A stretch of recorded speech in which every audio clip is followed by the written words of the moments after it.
Good morning. This is lecture number 2 of the module Futuristic Topics in Robotics. Okay, in the first module, in the first lecture of this module, we studied microelectromechanical systems. MEMS is a futuristic topic, and some technology. What is MEMS? What is it important for? Like why it is gaining important? Then some issues related to how the MEMS based devices are fabricated. What are the different fabrication processes involved in that? And then we had a little bit look at use of MEMS in robotics. So in the today's class we'll have like little more introduction on some other unconventional MEMS fabrication methods and their use in actually building the micro robots. Okay. So we'll have a look at that, and then there are technologies where you don't have right now any applications in robotics, but they are very much potential for applications in robotics. Okay, so these technologies we'll study first, and then we'll go on to applications in robotics with the technology which we have studied in the last lecture. Okay, so 2D based, like silicon based, VLSI based MEMS fabrication technology. That technology will apply for some micro robots, microactuators, micro manipulators, and we'll see how these devices can be fabricated by using the 2D fabrication or VLSI based technology. Okay, so what we'll study is basically unconventional fabrication processes like microstereolithography. Okay, I'll explain you what is this process and what are the important aspects of this process. Why is it different from your conventional MEMS or silicon based or VLSI based fabrication? And then laser based micro machining. We'll have a little bit look at this laser based micro machining technology. Okay, why it is important, again, like what are the advantages and things like that. And then we'll move on to MEMS based micro manipulators, okay, or application of these technologies for robotic purposes. Okay, the main important application, the most widely used, popular these days, is micro manipulation. Okay, this micro manipulation is important for like biocells. You want to manipulate biocells, you want to move and study their properties and things like that. So it is very important for bio applications and in biosurgery, where you have to manipulate very accurately, very precisely some location in your brain, surgery or whatever. Okay, in those applications these micro manipulators are very important. Okay, and then we'll study one mobile micro robot. This is very recent development, but we'll have a look at and see how, like, what is the domain in the micro domain, how things are different from the conventional domain. Okay, so we'll have a look at that. Fine, that will conclude our today's class and this module on futuristic topics on robotics. Okay, then also we'll have a look at some other topics which are not covered in this course, but you should be aware of that there are some other topics related to futuristic. They are more futuristic kind of applications of robots. Okay, so let us start with the microstereolithography. What is the motivation for studying or for going for this process, microstereolithography?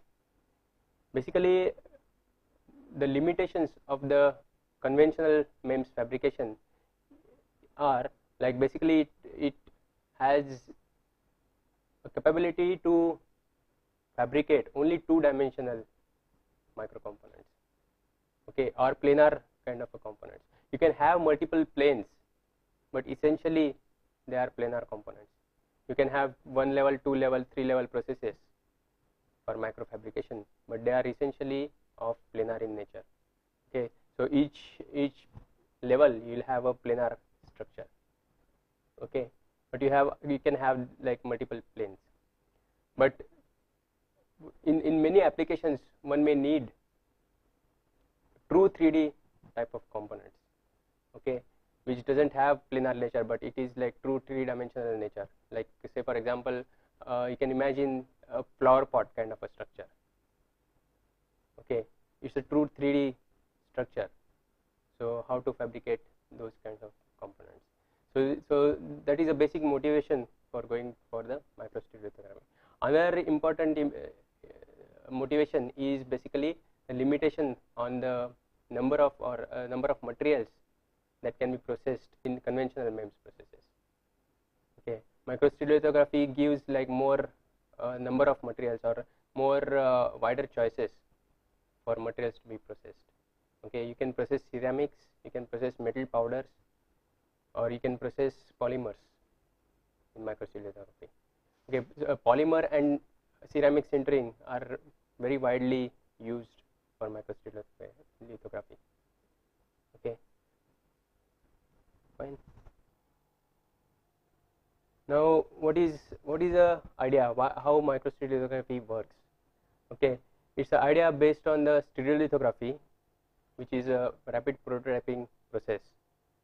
Okay, so it is like you build a component. There is a liquid, and then you use that liquid photopolymer. It will get affected. Like this liquid will get turned into solid when you expose it to light. Okay, so that is a photopolymer liquid. Okay, and then the idea is like to generate one planar section on the surface of the liquid, and then you have another planar section built on the top of this planar section. Okay, so section by section you go on building the component. Okay, so we'll see in a minute how this process will look like in animation. So, but that is a basic process that you build components layer by layer. So if you have say for example a flower pot example, if we take, you first divide the solid structure into its planes, different levels of planes. Okay, and then you have each planar structure or each plane or each section built level by level. Okay, so first you will have a first lower level section built. On the top of that, next section will be built. Like that, you will go on building the component level by level or layer by layer. Okay, so there are different types of these processes. First is a scanning type process, in which you scan a section by lines. Okay, so you have a plane on which you will have different lines drawn. Okay, I'll show you again in the animation how the scanning process works, but you don't expose the entire layer at a time to light. Okay, you scan one line, okay, by a laser which is pointing on the surface. Okay, so that line, then you scan a next line. Like that, you scan different lines and then go on building the section. Okay, that is a process. We'll come to that again in the animation. I'll explain you that. But that is a scanning where there is no exposure of the entire section at a time. In the dynamic mask process, you have a mask which is changing its shape dynamically, automatically. Okay, so in this process, like how it changes and all, we'll go into little more detail in the slides to come. But it's basically you have a mask which is changing continuously. Okay, so you expose at a time one section. Okay, then change the shape of a mask and expose the next section. So like that, it is a process of building components. There is exposure at a time for entire section. Okay, again I'll come to that when I'll explain you in detail how these processes actually work. But these are the basic two differences, like in the scanning type process and dynamic mask type process. Okay, now let us see the scanning process in little more detail.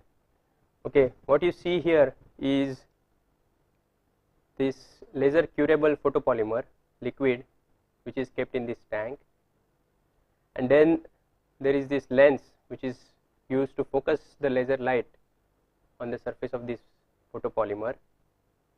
You have this Z elevator, okay, which will move this stage into the liquid once the one of the sections is completed, so that next section can be built on the top of this section. Okay, and then you have this mirror. Actually, this I have shown only one mirror, but it should be actually two mirrors if you want to scan in both the directions. Okay, so I just, for simplicity, sake of simplicity, I have shown only one mirror. But you'll typically have a scanning system which is similar to what you have in the on the TV's monitor. Okay, but in this case the difference is like these deflections of the laser beam, they are happening because of the movement of these mirrors. Okay, so we'll see what are the different types of movements and how we can achieve that. But essentially there is this mirror which is moving, and then it is scanning the particular section on the surface. Okay, now let us see how the scanning happens. Like you have this, again, this photopolymer and then elevator. What is done is this elevator is first dipped into the photopolymer and then it is brought up. Okay, so that a particular thickness of the liquid is there on the top of this surface of the elevator. Okay, now you want to scan one of the sections. Okay, say the section is of this shape, and now you can see the way the scanning is done. Okay, line by line the entire section is covered. Okay, so this elliptical shape that you wanted here is drawn line by line. Okay, so you can obviously see there are some errors that will occur. It will not be exact section. Okay, there will be slight error because of this kind of a scanning. Okay, but they are well within your limits. Like, I mean, the accuracy may be about 10 or 5 to 10%. Okay, if you are scanning like a bigger section, okay, then it will be much better. If you are scanning very small section, then you will have a little bit lesser accuracy in terms of percentage. Okay, so I mean, you can see the limitation again with this. Because of these kind of effects, you will not be able to build very tiny sections, I mean very tiny micro components which are of sub-micron dimension. It is not possible. Okay, so this kind of technology is used to build components in the range about, like, say 30 micron onwards or 20 micron onwards. Okay, you cannot really, I mean, you can go below that, but then like it will be very costly process in the first place, and then I mean it will have that accuracy problem in terms of percentage accuracy. Okay, so once you do this scanning, the section will be built on the surface here. Okay, so this shows the top view and this is the section view of the thing. Okay, so now once this section is built, again the process is repeated. You dip again into the liquid photopolymer so that surface tension effect is gone, and then the photopolymer comes on the surface on the top of this section, and then again you raise it to have a appropriate level of the photopolymer on the surface. Okay, the thickness can be controlled by controlling the Z movement or this movement of the elevator. If you bring it to the top, it will be lesser thick.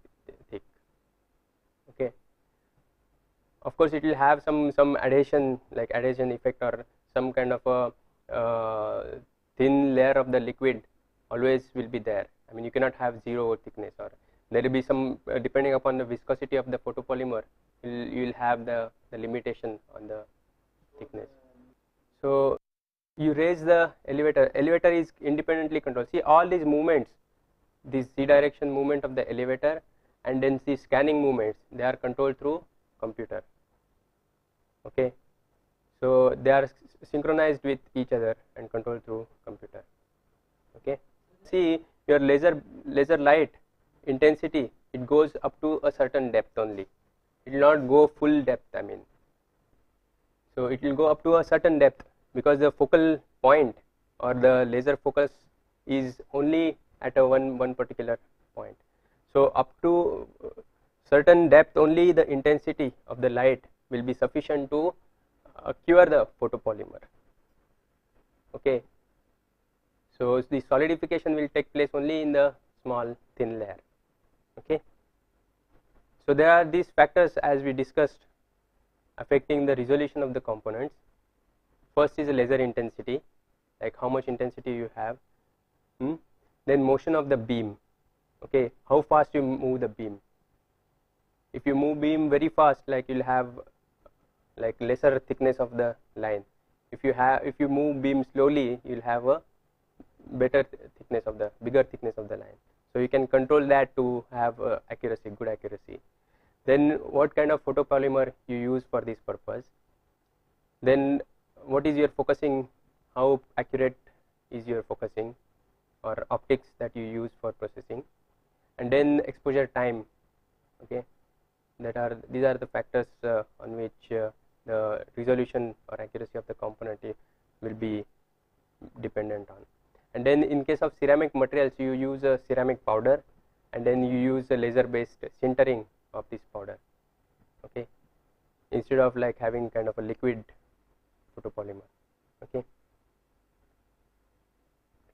Now there are several variations, like you can have fixed optics and move the tank.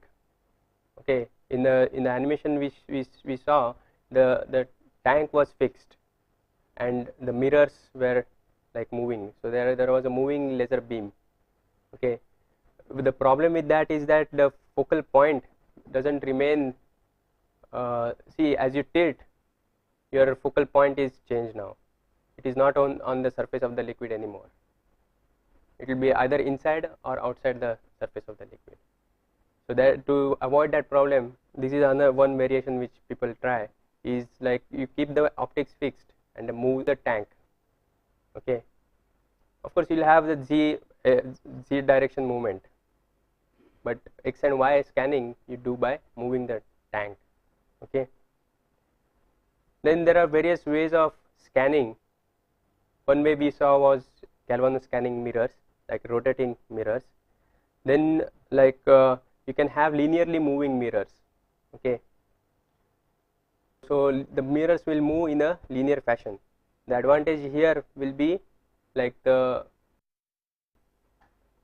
you can have your focal point at a fixed level with the linearly moving mirrors. Okay, we'll not get into details about the optics, how we can have and all those things, but it is possible. Then you can have a raster scan versus vector scan. What we saw was a vector scan. Okay, so whatever the section limits are, the laser beam is changing its direction at the limit of the section. But in the raster scan, even if you want to have some kind of a circular section, you will move the beam to travel in the rectangular section, and then you will switch on and off the laser light at appropriate points. Okay, so for example, if we go for this section, these are the limit points for this particular line. Okay, actually the mirror will be moving to take the laser beam from this point up to this point, like in a rectangular fashion scanning, but the laser will be switched on at this point and switched off at this point. Okay, so this movement from here to here is kind of not very efficiently used. Okay, so raster scan is not preferred. Okay, much. Vector scan will be like kind of much faster kind of a process. Okay, there are other issues regarding like where you have a velocity reversal, and so you'll have wherever you have a velocity reversal, that there like exposure time will be more. So it is again like your balance between how much accuracy you can sacrifice to have. I mean, because of like more time of exposure, you'll have like little thicker sections there. So it depends upon like the way you have designed your control system to basically control all these parameters. Okay, Anyway, now this is a dynamic mask process. So you have this mask which is controlled by computer, which is dynamically changing. You have seen these watches with LCD display, right? So there, this dynamic mask is something of that sort. You have these pixels which are like either made to have a dark point or to have a transparent nature. Okay, depending upon this pixel, like whether it is dark or whether it is bright or it is transparent, this mask will be produced. Okay, so say for example, this is a whole of your LCD type of a screen, in which, like, if you want to have this kind of a section, then you will all the other points will make dark, and then this part will make bright, so that it is now transparent. Okay, so that is the kind of a philosophy used in dynamic mask. Okay, now the inherent disadvantage of this thing is, like, you cannot have like a higher power of the laser for exposure, because it will damage this mask itself.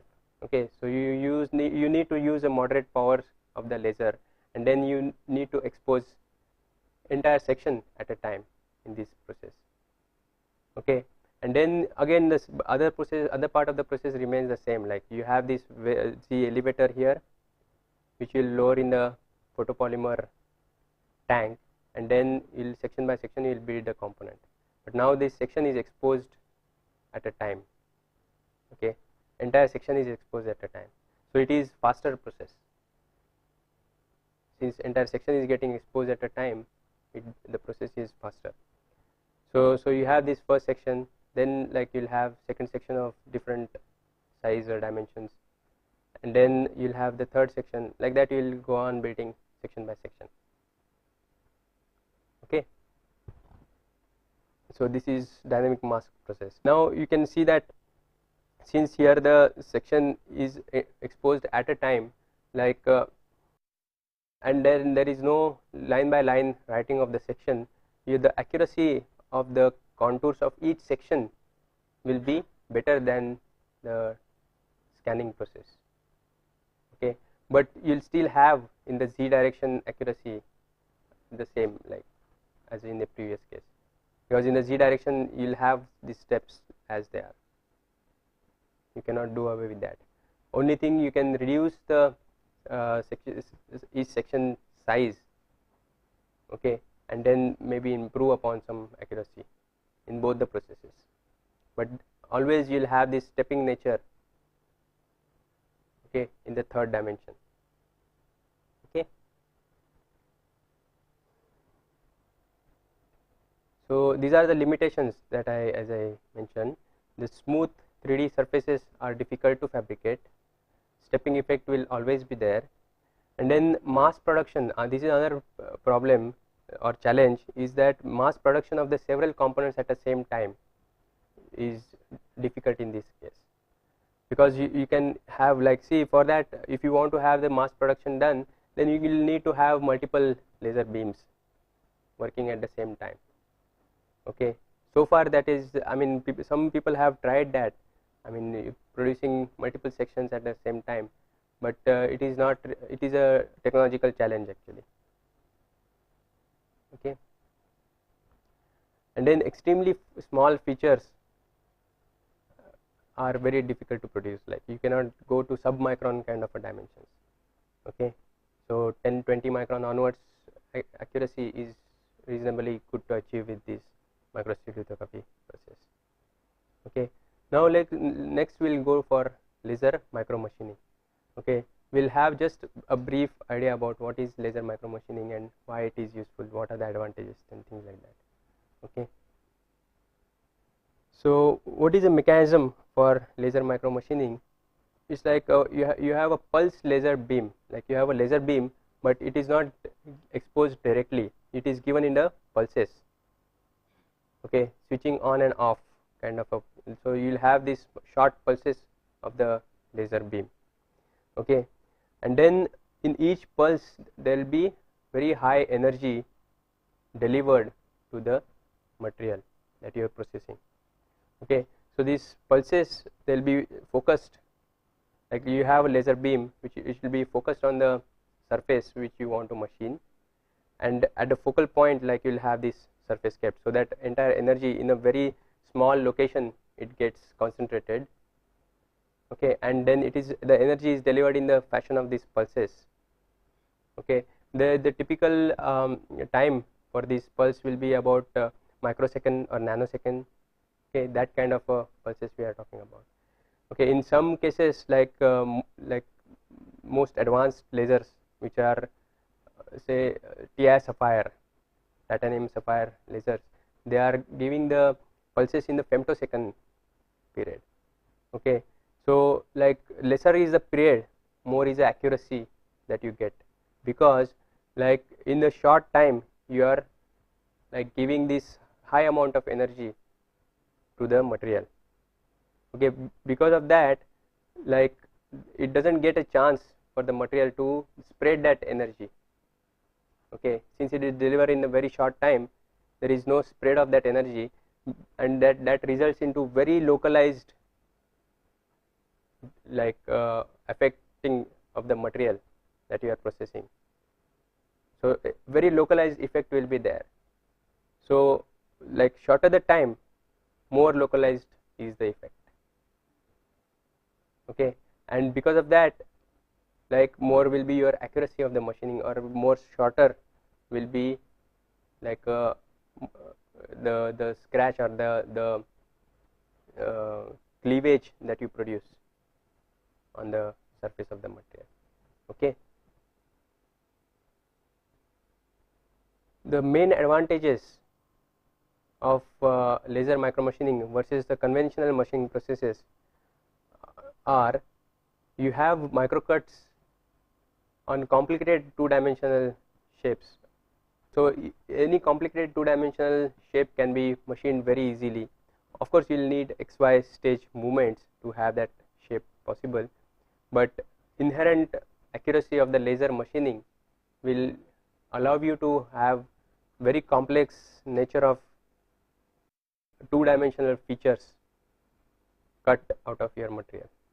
Okay, and then this is a maskless process. There is no mask, which is an expensive process. Like if you want to compare now this with the material removal process with etching that we have seen in the conventional two-dimensional MEMS processes, then this process doesn't require mask. Okay, so that brings down the cost. Okay, then it has a minimal heat input or a minimum energy input that goes into the laser micromachining. Okay, and then this is another very important advantage, is that there is a minimal damage to the microcomponent which is getting fabricated, because the energy is very much localized. It is not spread onto entire surface. Okay, because of the local nature of the thing, the area which is getting affected around this local, wherever you are having a cut, is very short, very small area is getting affected. So heat affected zone for the laser micromachining is much lesser. Okay, and then you can process variety of materials. Okay, I'll give you one example. Like say for you have a ND YAG laser with a power say 150 to 200 watt. This has wavelength of 1064 nanometers. Okay, and it facilitates fabrication of non-metals. Like you can process ceramics and metals, all sorts of metals you can process. For example, the sheets of the steel thickness 50 to 200 micron, or even little more, they can be processed, like 0.5 mm or 500 micron. Up to 500 micron is very easy to process with 150 to 200 watt kind of a ND-YAG laser. Okay, but now this, since this power is considered to be little on the higher side or moderate side, so if you try to process now the polymers with this power, it will be difficult, because they will have like more heat effect, I mean more kind of energy delivered. They don't require that much of energy, and if you are delivering more energy, then the kind of cuts or kind of process machining accuracy that will get is much poorer. Okay, so you will be able to process, but the accuracy will be poor. So for that you go to excimer lasers. Okay, these are lasers mainly for processing polymer materials. Okay, you cannot, the metals are difficult to process through these lasers, and then these lasers have wavelengths of order 200 to 300 or 400, that order, nanometers. Because of that you will have a much better accuracy on the surface. Okay, so it's like higher the wavelength, lesser will be the accuracy. Okay, but we are talking accuracy in terms of some few nanometers dimension or micrometers dimension. Okay, so for excimer lasers it will be very good for, I mean, from the accuracy point of view. Okay, but it can process only polymer materials. Okay, now we'll see how these fabrication processes, they are used for the purpose of robotics applications. Okay, we'll have a look at these micro grippers or micro manipulators. Okay, then we'll have a look at several microactuators which can be used for future robotic applications. Okay, here we'll see mainly the actuators which are not currently in use for micro robots, but they have high potential to be used for micro robotic applications. Okay, and then we'll see one very particular, very nice design of this mobile micro robot. Okay, so it is called Scratchuator. So why it is called that and all those things we'll see in the slides to come. Okay, so let us first start with micro grippers. Okay, now you can see here the principle here is dependent upon the electrostatic actuation using comb drives. Okay, so comb drives are basically, you have this kind of a comb like structures here. You can see these are the teeth meshing with another set of teeth on this part.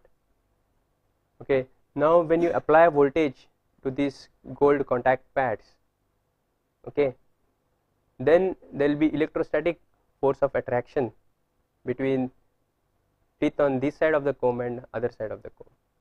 Okay, and then because of that electrostatic attraction you will have this manipulator movement or gripper movement here. Okay, that is basic principle of operation. Okay, in terms of fabrication, now you can see that these are freely moving structures which are anchored at this point. Okay, so this is similar to the cantilever fabrication process that we saw. Okay, only thing now the shape of the cantilever is different. Instead of the same simple rectangular shape, they have this comb like structures protruding out of that. Okay, otherwise the process is exactly the same.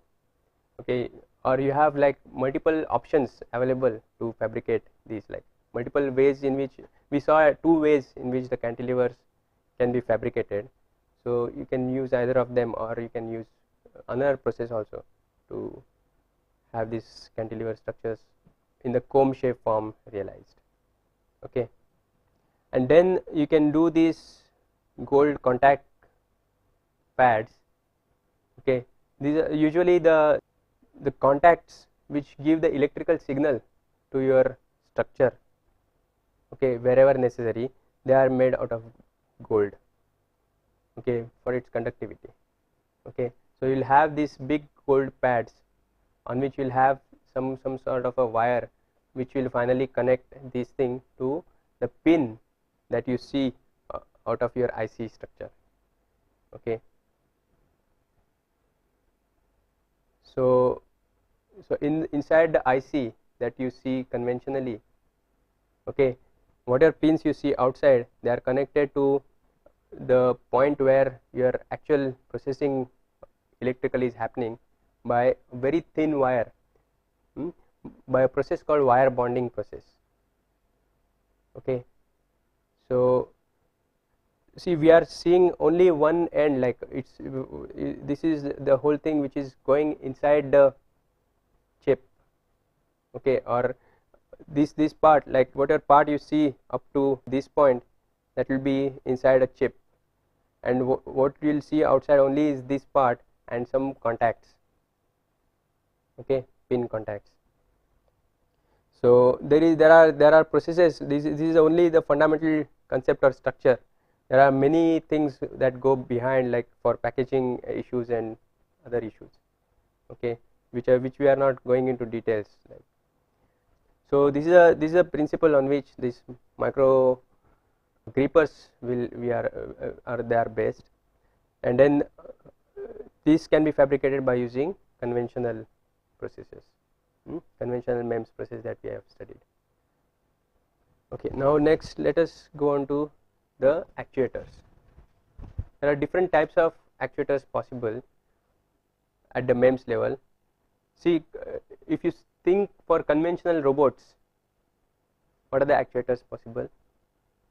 Electrical motors, electromagnetic principle basically, okay, and then maybe hydraulic principle. So these are the two major types of actuators which you have for conventional robots. Now when you go for micro domain, like you have multiple possibilities, like you have thermal actuator possible, okay. So I'll explain how this is basically on principle of bimetallic strip kind of a effect, okay. Then you have piezoelectric actuators possible. Then you have motors but based on electrostatic principle, okay. People have not used for MEMS devices a magnetic type of motors a lot. I mean, you will not see in the literature any magnetic motor or a motor based on magnetic principles at very micro scale, okay. This we are talking about a scale of like say few hundred microns, okay. So that smaller size we are talking about, okay. And then we will see some cantilever type of a magnetic actuator, okay. So let us start with thermal actuator. So as I said, it is based on the bimetallic strip effect. See, it is very easy to have multi-layer kind of a structure built with the MEMS technology that we have seen, okay. So you have a cantilever, on the top of the cantilever you have one more layer, and then your bimetallic strip is in place. So now you can have this structure heated, okay. Now there are multiple ways, like you can have localized heating possible. You can just run some kind of a conductor on the surface of this liquid, on the top surface of this layer, and then you pass current through that. You have I square R type of a heating there, okay. So that is a resistive heating, and then that heat will deliver to the structure, will expand the upper layer or contract or whatever, depending upon what are the coefficients of thermal expansion for these two layers, and then it will have this actuation possible, okay, because of the differential coefficients of thermal expansion, okay, fine. So that is the way these thermal actuators they work, okay. They are used for switching. I mean, currently if you see in the technology, they are used for switching, in the sense like you can have some mirror attached at this end, okay, a reflecting surface, and then you want to deflect the light from coming from one fiber to other fiber, okay. So it is kind of a switching between two, like whether you want to deflect the light or you want to not to deflect the light, okay. So that kind of thing you can achieve by using this type of mirror based switching. So it is basically switching of the optical signal. You know the optical fibers, they are used to transmit the signal. So you want to switch that signal, you can use the mirror, an array of mirrors for this purpose, okay. So that is the current use, but then you can see that say this can be used as well for the robotic applications. Okay. Now piezoelectric effect is basically when you give, there are some materials, when you give voltage to them, they'll expand. Okay, or strain will be produced in them. So these materials, they are very much compatible with the MEMS based fabrication.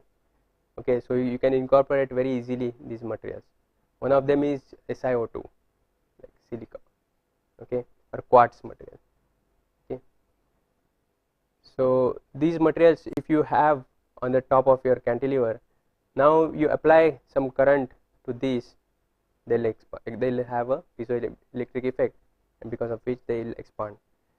Okay, so this is called a piezo patch. You apply on the surface of the cantilever, and then this will bend when you apply the voltage to the piezo patch. Okay, so that is a piezoelectric actuator. These type of actuators are already in place in many micro manipulation, basically for something called AFM, atomic force microscopy. Okay, that is a very popular application of this kind of a thing. Okay, so there is no, you can use this piezo actuation in a different ways in microstructures. I mean, you can have this piezo actuation done on the substrate and keep the cantilever fixed, or keep the probing. See, in AFM basically it's the other way around. You have a cantilever, very micro or very thin cantilever, okay, which is having a probing tip at this end. There is very thin probing tip at the other end, and then you give micro movements to the base or substrate by using piezo actuation. Okay, so that is one of the applications of the piezo actuation. Okay, next we'll see this magnetic actuator. It is cantilever beam type of actuation. Here the principle is like you have this magnetic bead placed on the top of the cantilever surface. Okay, and then now there is a copper coil below the substrate. We will see how that is fabricated. Okay, so we'll see the animation of the fabrication in a minute, but there is a copper coil which is on this side, on the lower side of this substrate. Okay, and when you now pass current through copper coil, because of the magnetic field, this bead will get attracted below. Okay, this is a magnetic bead, so it will get attracted below, and then you will have that kind of actuation. The more the current, you will have more the effect. So let us see how this fabrication is done. So you have this substrate, which they have used epoxy substrate here. Then you have this kind of a copper deposited. Okay, you pattern this copper and then produce a coil out of this. Okay, this planar coil is of this nature. Okay,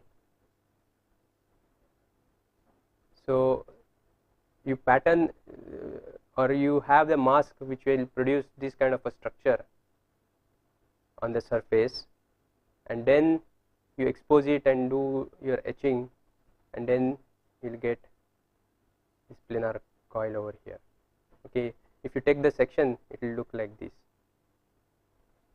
Okay, now on the top you again have this window open, in which you will deposit whatever cantilever material you have.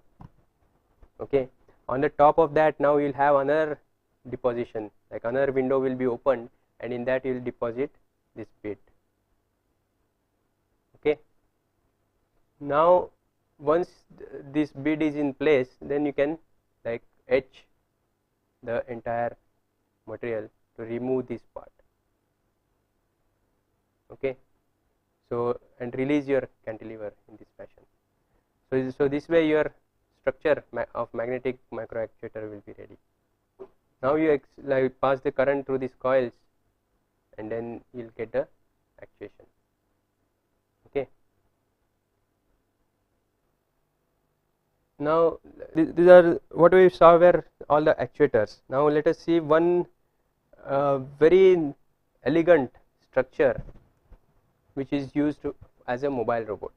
Okay, so essentially you have this type of a cantilever structure which is free, it is not attached to the surface. Okay, so it will look something of this sort when you see from this side. Okay, now you apply the voltage between this and the substrate. Because of the electrostatic charges here between this gap, there will be electrostatic force of attraction, and this will bend down like this. Okay, so now you increase the voltage, then this part is going to scratch on the surface and move little farther.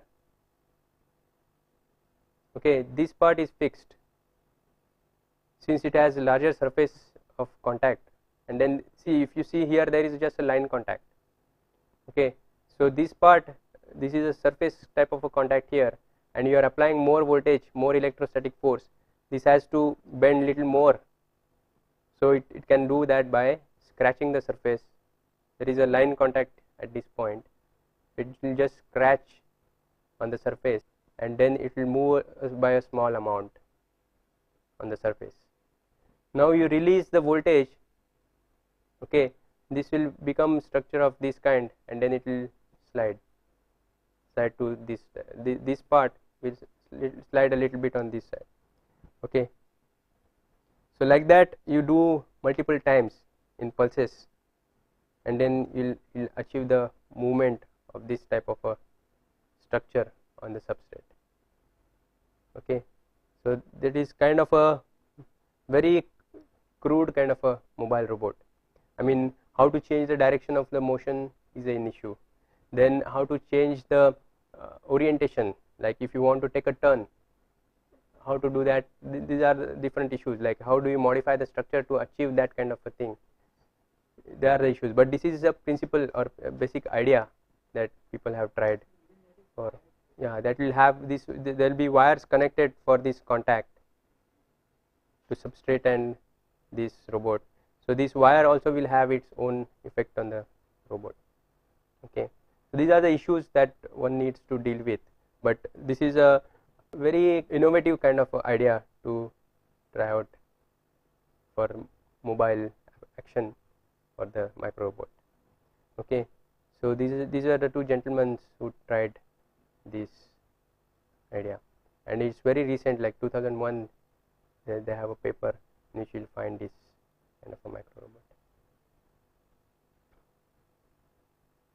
Okay, oh, it can be made of anything actually. The material they I think used silicon, polysilicon material for the thing. Now let us see some other topics which are of futuristic nature in robotics, and which we have not gone into depth of that, but these are again, these are the topics where people are carrying out research. So one of them is underactuated manipulator systems. Okay, so the essential idea here is that you have a manipulator which has number of degrees of freedom more than number of actuators. Okay, typically these kind of problems, like for example you have this, our convention, like the example that we are looking at in this throughout this course, is this 2D or 2D of freedom, 2 degree of freedom manipulator, which is 2R manipulator. Now you attach one more link at this end, this link is attached, but there is no motor which is actuating this link. Okay, so now the problem is like how do you control other two motors such that this link goes from, say for example this desired position, this initial position, to some other desired position. Okay, say for example if you have this in horizontal plane, okay, no gravity effects are there, how do you do that? Okay, so these kinds of, this is a like area mainly related to control of these underactuated manipulators. Okay, control is a big issue in such manipulators, like it is not as trivial or as easy as we have seen for some PD control kind of cases.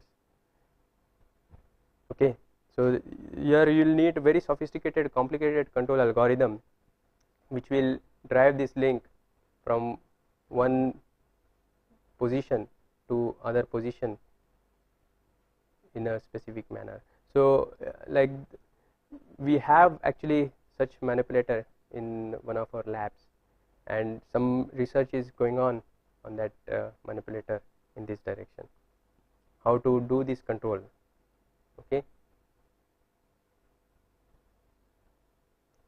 now okay, another point to mention about this underactuated systems, like see, this is a big domain actually. If you see underactuated manipulators or underactuated systems, it's a big domain of systems.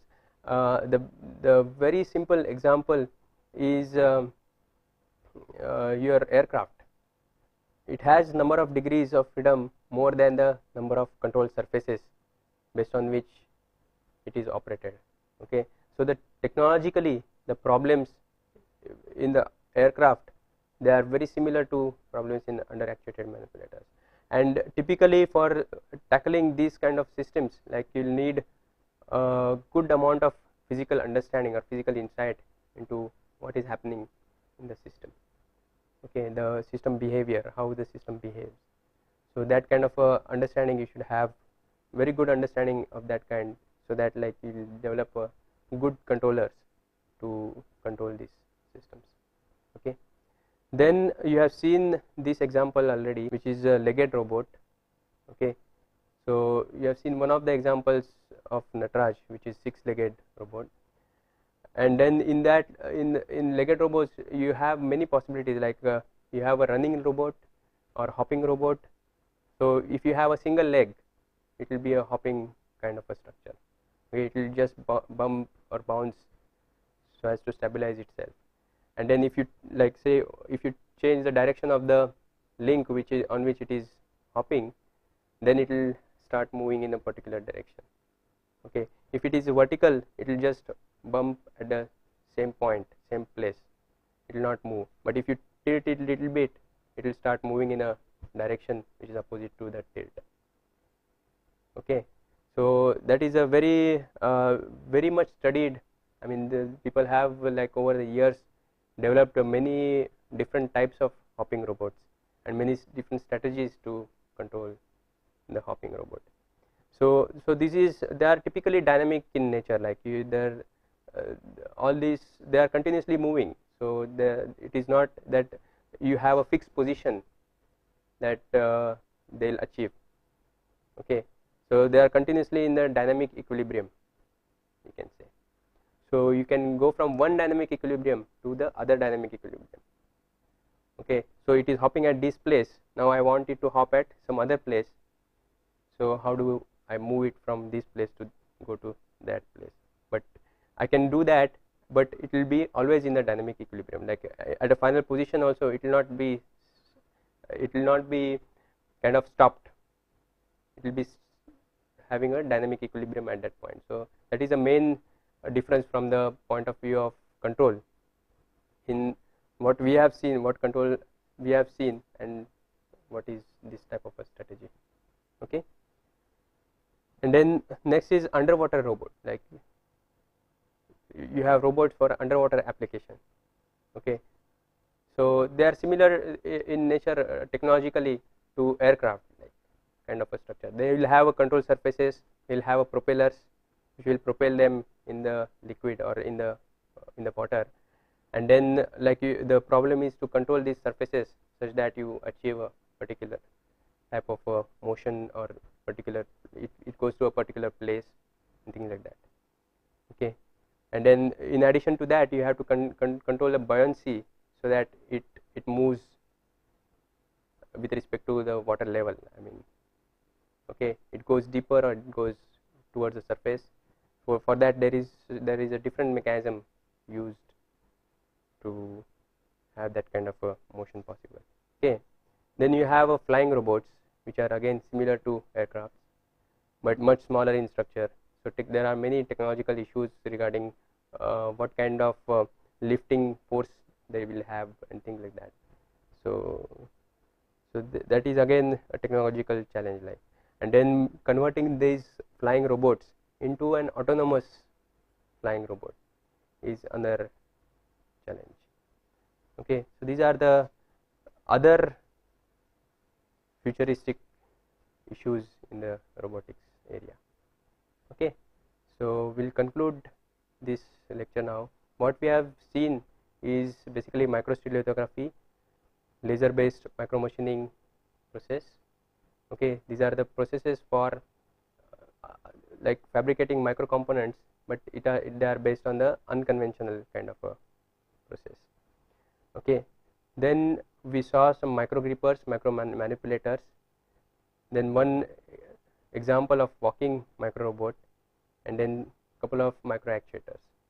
Okay, and then some other futuristic topic. Okay, with this we'll conclude this lecture, and then with this I think we are concluding the entire course now. Okay, fine. This case studies module you have already seen in the previous class, so maybe we'll have some more case studies and then